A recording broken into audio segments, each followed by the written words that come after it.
பேசக்கூடாது. அப்ப அவங்க நம்மளுக்கு சப்போர்ட் பண்ணீங்கன்னா அப்ப யாரு வேலை செய்யுது? என்ன பண்றது? எங்களுக்கு ஒரு டைமிங் தான் போயிட்டு வர முடியும். ஒரு டைமிங் தானே போயிட்டு வர முடியும். அதுக்கே கரெக்டாக என்ன பண்றது? நான் இவங்க வேணாண்ணா நீங்க ஒரு வாரம் நீங்க சொல்லிட்டு போயிருவீங்க. இவங்க மாற்றி விட்ருங்க. அதாவது ரேஷன் கடையில் கொஞ்சம் இது பொருள் சரியாக வரும்னு அது பேசிட்டு இருக்காங்க. நான்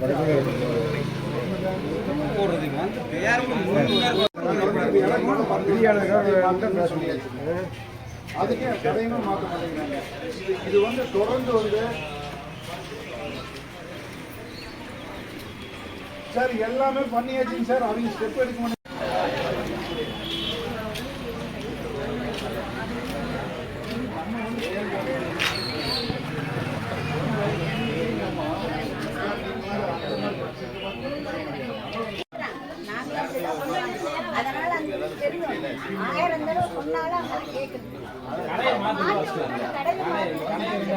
இன்னைக்கு ரெமெடி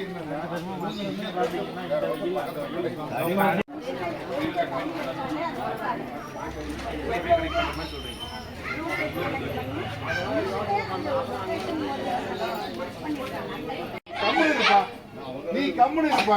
ஒரே நிமிஷம் பேசிக்கலாம். கம்முனு சரிங்க. நீ போ. நான் தான் கூப்பிட்டேன். நான் தான் பேச வேண்டாம்னு சொல்லிட்டு பாருங்க.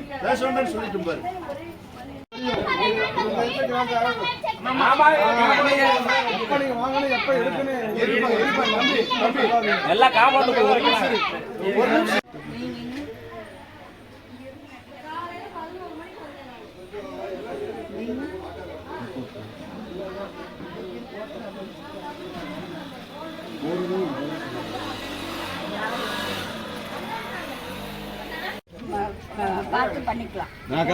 பார்த்து பண்ணிக்கலாம்.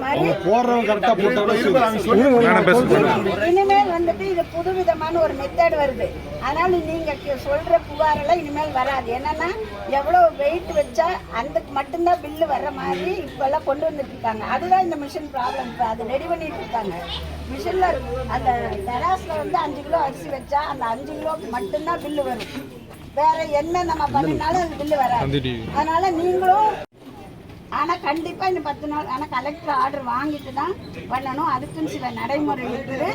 இப்போ வந்துட்டு அந்த கடையை பார்த்துட்டு எங்கள் ஐயா ஆஃபீஸரையும் வர சொல்லி அவங்களும் பார்த்துட்டு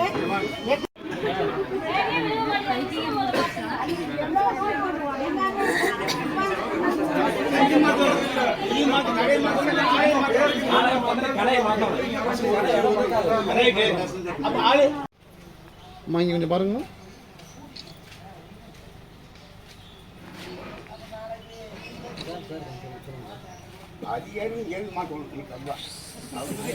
ஆலயம் சர்ச்சு கடைங்க, டில்லி குழுவு. இந்த கடையில் ஜாமானே போடுறது இல்லைங்க. மாசமானா 4 நாள் 5 நாள் நடக்க வைக்கிறது, 3 ஜாமான் போடுறது, 2 ஜாமான் இல்லைன்னு சொல்றதுங்க. கடையை கரெக்ட் டைமுக்கு வந்து திறக்கிறது இல்லைங்க. சரிங்களா? அப்புறம் மாதிரி அங்கெல்லாம் கரெக்டாக போட்டு வாரத்தில் 4 வெள்ளிக்கிழமை லீவ் விட்டுறாங்க. 4 ஞாயிறு வரது இல்லைங்க. டைம் 11:30 மணிக்கு வராங்க. சௌரியத்துக்கு வந்து சௌரியத்துக்கு போயிடுறாங்க. அந்த அக்கா எப்போ பார்த்தாலும் வெளியே இருக்கேன், லோடு வாங்க போயிருக்கேன், ஒரு லோடு வாங்கி வந்து ஜாமான் போட்ட மாதிரி தெரியலைங்க. அப்போ என்னங்க பண்ண முடியும்? நாங்கள் வேலைக்கு போகிறதுங்களா, இங்கே வந்து நாங்கள் நின்றுட்டு இருக்குதுங்களா? சொல்லுங்கள் பார்க்கலாம். போன மாதமா நான் ஆயிலே வாங்கலைங்க. அதுக்கு முதல்ல அரிசி வாங்கலைங்க. வேலைக்கு போகிறதா இங்கே வந்து உங்கள்கிட்ட நின்று இப்படி சண்டை கட்டி ஜாமான் வாங்கிட்டே இருக்கிறதா? சொல்லுங்க பார்க்கலாம். வெளியே வச்சு இடம் பத்தலைன்னு சொல்கிறாங்க. கடை வந்து சின்ன கடையாக இருக்குது, எங்களுக்கு இடம் பத்தலை, ஜாமான் கொண்டு வந்து வைக்க முடியலை, நாங்கள் என்ன பண்ண முடியும்னு சொல்கிறாங்கங்க. எதுக்கு ஞாயிற்றுக்கிழமை கடை அந்த கடை ஞாயிற்றுக்கிழமை வந்து திறப்பாங்க. மாசத்துல 2 வெள்ளி மட்டும் தாங்க லீவ் விடுவாங்க. 2 வெள்ளிக்கு வந்துருவாங்க தமிழக்காலாம். நாங்கள் அந்த கடை 10 வருஷமா கடை வச்சு நான் வாங்கிட்டு தானங்க இருக்கேன். இந்த கடை மட்டும் ஏன் இப்படி பண்றாங்க?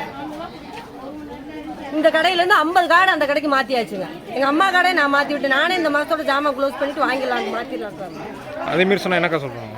ஏனுங்க இங்கே வந்து கார்டை வந்து நீங்கள் சட்டம் பேசுகிறீங்களா? உங்கள் கார்டை பிளாக் பண்ணிடுவேன், நீ ஜாமானே வாங்க முடியாத அளவுக்கு, பொருளே நீ வாங்க முடியாத அளவுக்கு அப்படின்னு போன மாதம் எங்கிட்டையும் அந்த புரோட்டா கடையில் ஒருத்தர் வேலை செய்கிறாரு, அவரையும் சொன்னவங்க. அந்த ஆள் கூட நான் இப்போ ஃபோன் பண்ணால் வந்துருவார். அவர் தான் ஜாமானே எடையை போட்டு எடுத்துகிட்டு போயிட்டார். நீ போடவே வேண்டாமா, எனக்கு 20 கிலோ அரிசி சக்கரைன்னு அவரே அளந்து போட்டு எடுத்துகிட்டு போனார். அவர் எடுத்துகிட்டு போனார்.